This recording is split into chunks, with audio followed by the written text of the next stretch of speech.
पाकिस्तान ने गिलगित बाल्टिस्तान को प्रांत का दर्जा देने का ऐलान किया, जिसका भारत ने पुरजोर विरोध किया है और भारत इसे अभिन्न अंग एक बार फिर बताया है। ऐसे में जो आज के सवाल है, जिन पर आज की बहस हो रही है, वो क्या है?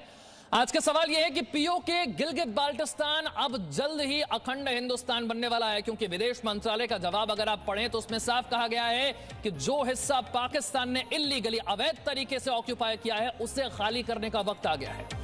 तख्ता पलट से डरे इमरान, गिलगित बाल्टिस्तान पर तभी हो रहा है ऐलान। पाकिस्तान के जो हालात हैं, एक बर्बाद मुल्क के प्रधानमंत्री अपनी हिलती हुई कुर्सी को बचाने के लिए क्या गिलगित बाल्टिस्तान पर ऐलान कर रहे हैं? सवाल यह भी उठ रहा है कि चीन के दबाव में क्या इमरान खान है, और तभी अब बारी हिंदुस्तान की है कि भूगोल को बदल कर रख दे।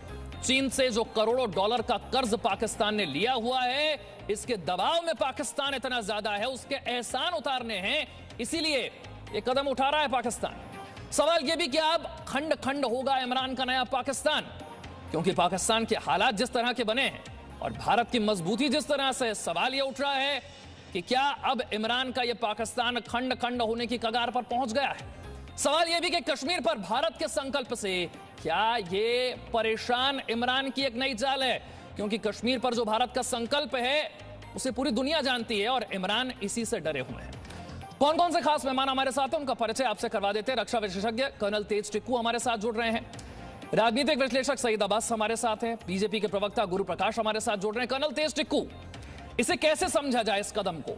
अपनी हिलती हुई कुर्सी को बचाने के लिए इमरान की तरकीब, या फिर करोड़ों डॉलर का जो कर्ज चीन से लिया हुआ है, चीन को खुश करने का एक पैंतरा?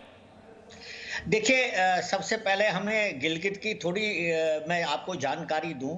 गिलगित की कहानी 1931 से शुरू होती है, जब ब्रिटिश सरकार ने कश्मीरी महाराजा, जम्मू कश्मीर के महाराजा हरी सिंह के बरखिलाफ ज़बरदस्त एक प्रदर्शन ऑर्केस्ट्रेट किया था कश्मीर के अंदर, ताकि वो उनको गिलगित लीज पर दे। और ऐसा ही हुआ। 1935 में गिलगित अंग्रेज़ों को मिल गया लीज पर, 60 साल की लीज पर। लेकिन 1 अगस्त 1947 को जब ब्रिटिश ने फैसला किया था कि हम 14 अगस्त को यहां से जा रहे हैं हिंदुस्तान से, उन्होंने ये लीज खुद टर्मिनेट करी और महाराजा को ये वापस हैंडओवर कर दी। इसके गिलगित का पाकिस्तान में जाने का उनके पॉलिटिशियंस को भी नहीं पता था क्या हो रहा है, क्योंकि ये अंग्रेजों की एक चाल थी। अंग्रेजों ने अपना एक मेजर अलेक्जेंडर ब्राउन वहां भेजा, उसका डिप्टी भेजा कैप्टन मेथसन, और जो जम्मू कश्मीर में रेजिडेंट था लेफ्टिनेंट कर्नल बेकर, ये उनकी चाल थी।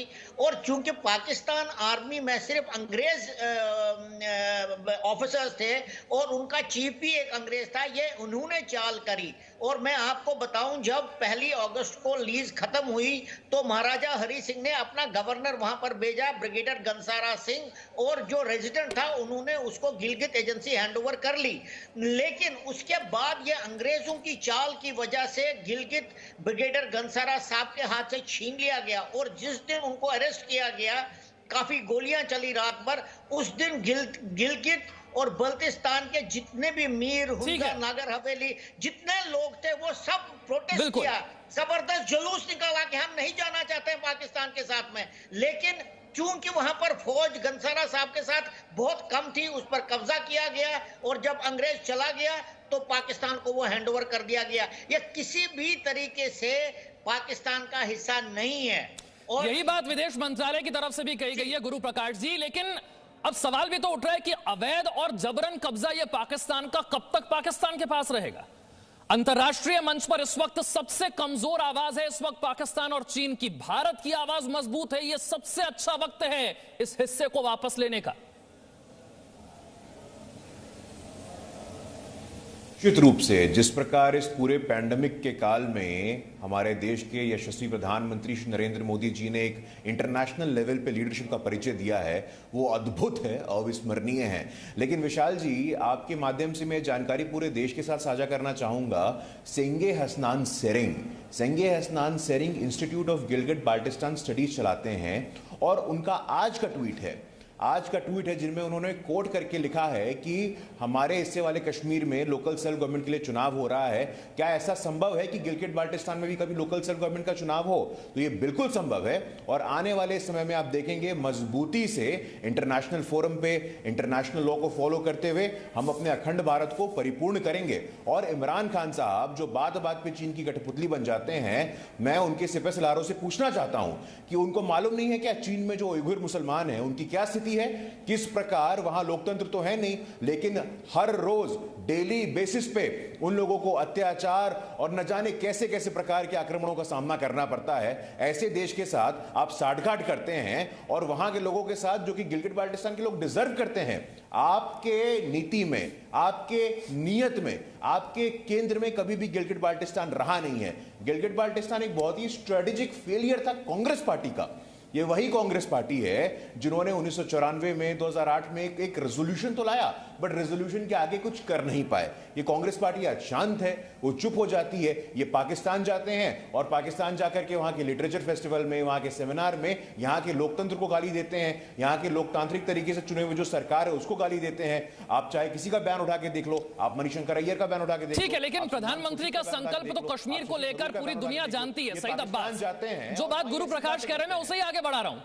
कश्मीर को लेकर जो भारत का संकल्प है, जो प्रधानमंत्री का संकल्प है, अंतरराष्ट्रीय मंच पे जो हमने बात रखी है, इसी से क्या झटपटाहट है पाकिस्तान की? तभी गिलगिट बाल्टिस्तान पर इतनी जल्दी जल्दी में कदम उठाए जा रहे हैं। विशाल साहब, सबसे पहले तो मैं ये कहना चाहूंगा कि हकीकत छुप नहीं सकती, छुपाने से महक उठ नहीं सकती कागज के फूलों से।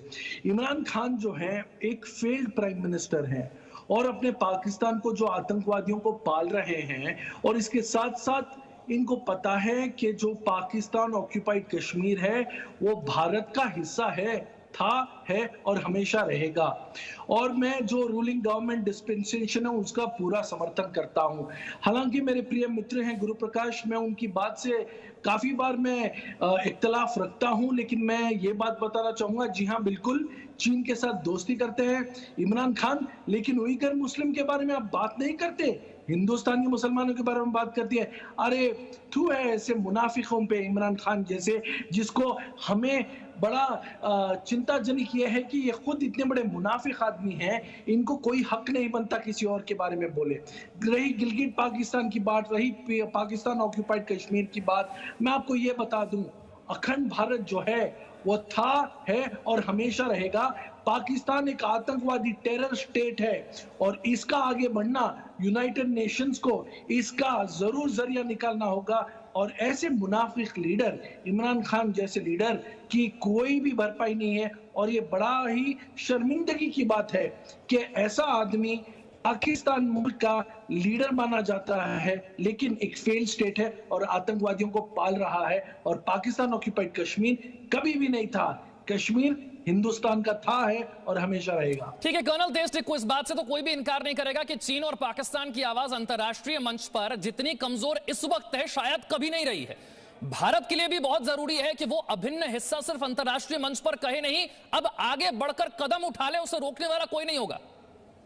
देखिए, मैं आपको एक चीज बताना चाहता हूं, चाइना की जो फ्रस्ट्रेशन है वो इस बात से है कि उन्होंने जो पाकिस्तान की मदद करने के लिए ये गलवान वगैरह एक चाल रची थी वो नाकामयाब हुई, और पाकिस्तान भी अब इतना परेशान हो गया ये प्रोविंशियल स्टेटस देने के लिए, क्योंकि चाइना ने उनके ऊपर दबाव डाला कि भैया हमने इतना सारा पैसा सीपेक का लगाया और सबसे ज्यादा पैसा जो है गिलगित बल्तिस्तान में ही लगाया है। तो वहां पर उनको, चाइना को ये चिंता हो रही है कि कल अगर इंडिया यहाँ आ जाएगा तो हम तो लुट जाएंगे, बिकॉज हमारी इतनी सारी पूंजी वहां लगी हुई है। मैं ये मानता हूं कि चाइना को होल्ड करके और पाकिस्तान को हम पसपा करके हमको ये एरिया जल्दी से जल्दी वापस लाना चाहिए, अपने देश में मिलाना चाहिए, क्योंकि ये हमारा इलाका है। और दूसरा, इससे पहले कि चाइना और पाकिस्तान इस पूरे इलाके को लेकर हमारे नॉर्दर्न एरियाज को थ्रेटन करे, और ये जबरदस्त थ्रेट होगी अगर ये गिलगित बल्तिस्तान का, गिलगित स्कर्दू का इलाका ये ले जाते हैं तो हमारे जम्मू कश्मीर को जबरदस्त थ्रेट होगी।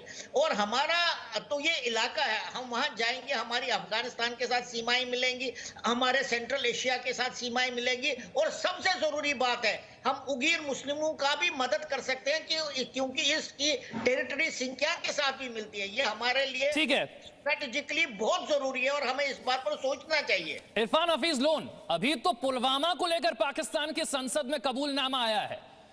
अगर समझा नहीं पाकिस्तान तो फिर पीओ के जो अवैध कब्जा है वो भी हाथ से निकल जाएगा। ये बात समझ आने लगी इमरान को, तभी ये झटपटाहट है गिलगिट बाल्टिस्तान पर फैसला लेने की।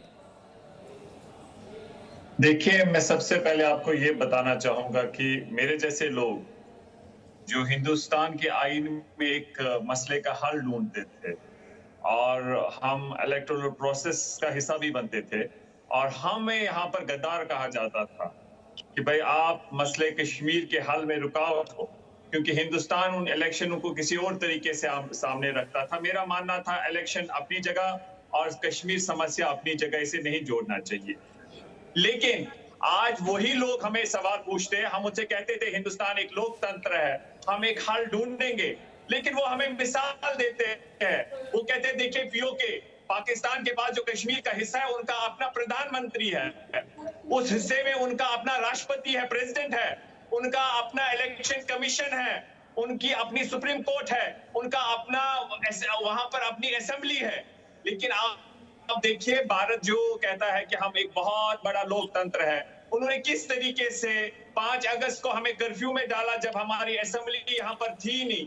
जब इरफान हफीज लोन, वो फैसला संसद के द्वारा लिया गया, लोकतंत्र के मंदिर में लिया गया, भारत के चुने हुए सांसदों ने लिया, इसीलिए जरा सोच समझकर बोलें कि आप क्या बोल रहे हैं। और आप जब कश्मीर मसले के हल की बात करते हैं गुरु प्रकाश जी, कश्मीर मसले का हल किससे जाकर बात करें? उस देश से जिसका प्रधानमंत्री आतंकवादियों को शहीद कहता है, उस देश से जो आतंकवादी संगठनों को पालता पोसता है, एफएटीएफ की ग्रे लिस्ट में है, किससे बात करें?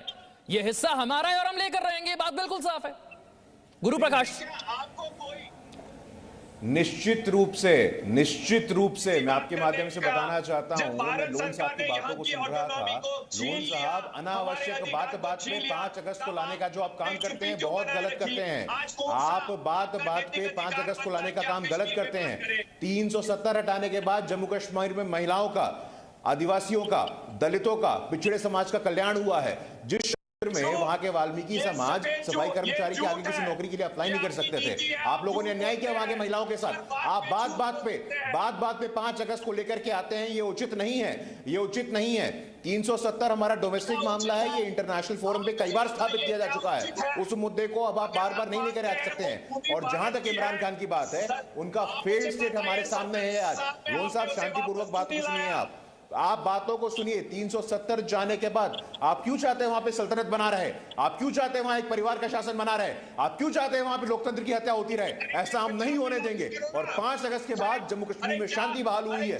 370 के जाने के बाद वहां शांति बहाल हुई है। आप 370 के नाम पे लोगों में भ्रम फैलाना, भ्रांति फैलाना बंद करिए, अभी तुरंत करिए। ये हम लोग नहीं सहेंगे किसी भी सूरत में। विशाल, बिल्कुल कोई भ्रांति सहन नहीं की जाएगी। जो हिस्सा भारत का है उसे भारत लेकर रहेगा। विदेश मंत्रालय ने भी बिल्कुल साफ कर दिया है कि यह अवैध कब्जा है, जबरन कब्जा है और इसे खाली करने का वक्त आ गया। बहुत बहुत शुक्रिया सभी खास मेहमानों को हमारे साथ जुड़ने के लिए। करोड़ों डॉलर का चीन का जो कर्ज पाकिस्तान ने ले रखा है उसे उतारने का, उसका एहसान उतारने का वक्त है। और पाकिस्तान में जो कुर्सी इस वक्त इमरान खान की हिल रही है उसका डर सता रहा है। तभी गिलगिट बाल्टिस्तान को प्रोविंस का दर्जा देने की यह छटपटाहट पाकिस्तान के भीतर नजर आती है। लेकिन विदेश मंत्रालय ने अपना रुख बिल्कुल साफ कर दिया।